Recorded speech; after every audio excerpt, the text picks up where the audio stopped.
নমস্কার বন্ধুরা, কেমন আছেন? সবাই ভালো আছেন তো? মন যা চায় রান্নায় সব দর্শক বন্ধুদের জানাই স্বাগত। তো আজকে আমি যে রান্নাটা করব সেটা কি দেখতে পাচ্ছেন? এটা হচ্ছে শাক। কি শাক চিনতে পেরেছেন আপনারা? দেখুন, এটা হচ্ছে এই যে গোল গোল পাতা পূর্ণনোয়া শাক। পূর্ণনোয়া শাক খেতে ইজিলি এমনি বলে হয়ে যায়, এখানে ওখানেও সেখানেও হয়। তো আমি বাজার থেকে কিনে এনেছি। একা কাটি 5 টাকা করে নিল। এখানে 2 আটি শাক আছে 10 টাকা করে। আর এই শাকটা খুব উপকারী শাক। এই শাকটা বলে যাদের পা ফুলে যায়, শুনেছি আর কি, পাটা ফুলে যায় নাকি অতিরিক্ত, তাদের এই শাকটা খেলে বলে খুব ভালো খাওয়া তাদের জন্য। আর আমরা তো এমনি মুখের স্বাদে খাই, কিন্তু তাদের জন্য শুনেছি যাদের পাটা ফোলে বা ইউরিনের প্রবলেম থাকে অনেকের, তো সেই জন্য এই শাকটা নাকি খাওয়া খুব ভালো। এই টিপসটা আমি কারোর থেকে শুনেছি, আর আপনাদেরও আমি টিপসটা বললাম আর কি। যাই হোক, ট্রাই করে দেখতে পারেন। তো চলুন, এই শাকটা আমি আজকে ভাজবো। কি দিয়ে ভাজবো সেটাই আপনাদের সঙ্গে শেয়ার করব। চলুন বন্ধুরা, সঙ্গে থাকুন, স্কিপ না করে পুরো ভিডিওটা কিন্তু দেখবেন। চলুন, শাকটা আমি কেটে ধুয়ে ভালো করে ধুয়ে নিচ্ছি, কারণ এই যে শাকের তলায় না মাটি লেগে থাকে খুব, যেহেতু খেতে হয় তো ওই জন্য আমি একটু জলে ভিজিয়ে রেখেছিলাম একটা গামলার মধ্যে। তারপরে ভালো করে 4-5 বার ধুয়ে জল ঝরিয়ে রেখেছি। তো চলুন বন্ধুরা, দেখা যাক কি দিয়ে রান্না করলে ভালো লাগে, সঙ্গে থাকুন। শাকটা ভাজার জন্য কড়া বসে দিয়েছি, আর এখানে নিয়েছি 8-10টা রসুনের কোয়া। এটা আমি থেতো করে শাকে ফোড়ন দেব।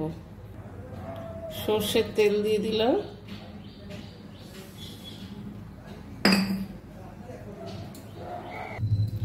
একটা শুকনো লঙ্কা ছিঁড়ে দিলাম, আর সামান্য দেব কালো জিরে ফোড়ন,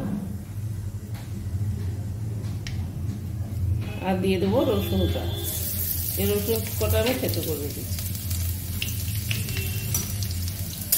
রসুন না দিয়েও কালো জিরে আর শুকনো লঙ্কা ফোড়ন দিয়ে করলেও এটা খুব ভালো লাগে নিরামিষে। অনেকেই তো রসুন খান না, তো এটা শুধু শুকনো লঙ্কা ফোড়ন, শুকনো লঙ্কা যদি নাও দেন শুধু কালো জিরে ফোড়ন দিয়েও ভালো লাগে। 1 মিনিট একটু ভালো করে ভেজে নেব রসুনটা।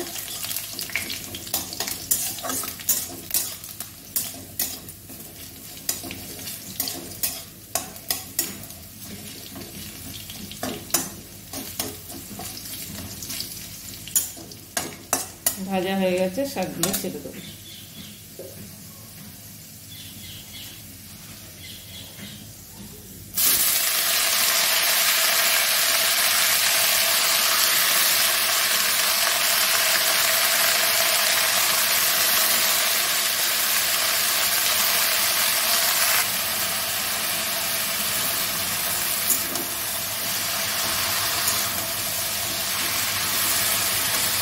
এই শাক সত্যি খুব উপকারী, পেটের পক্ষেও উপকারী, খুবই ভালো, সবাই খেতে পারে এই শাক।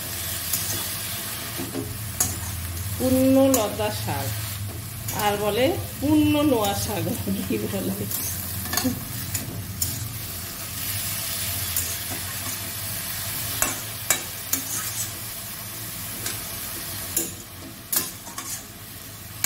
নুন দিয়ে দেবো।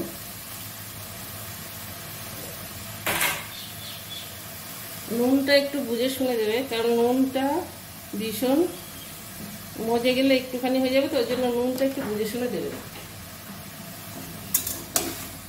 আগেই খুব একটা নুন দিয়ে দিলে হবে, অল্প করে নুন দিতে হবে আগে।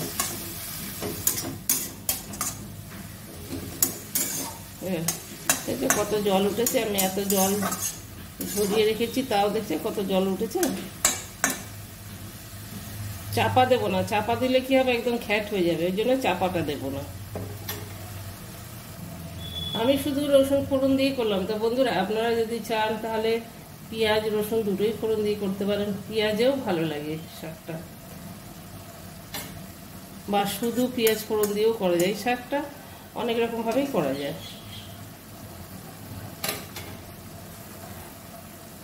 দুটো দিয়ে দিলাম কাঁচা লঙ্কা ফাটিয়ে। ঢাকা দিইনি, তাও জল বেরিয়েই যাচ্ছে। কতটুকুনি হয়ে গেল শাকটা, না? 2 বান্ডিল শাক।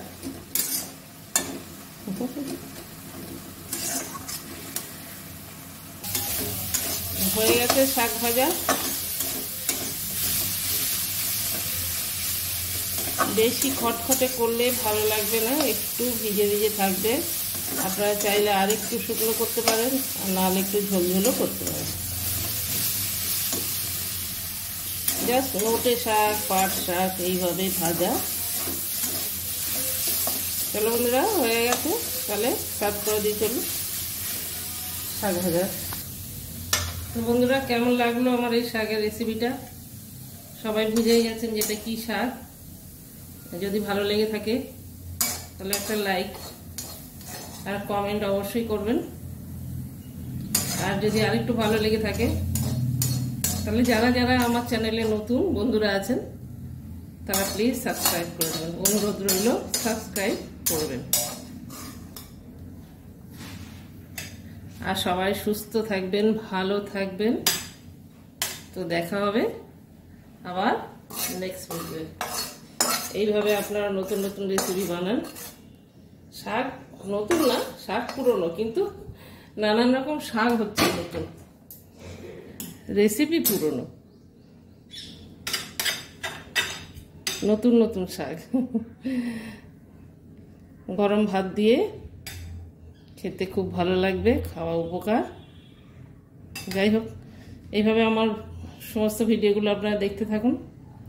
আর সবাই সুস্থ থাকুন, ভালো থাকুন। দেখা হবে নেক্সট ভিডিও। By, tata.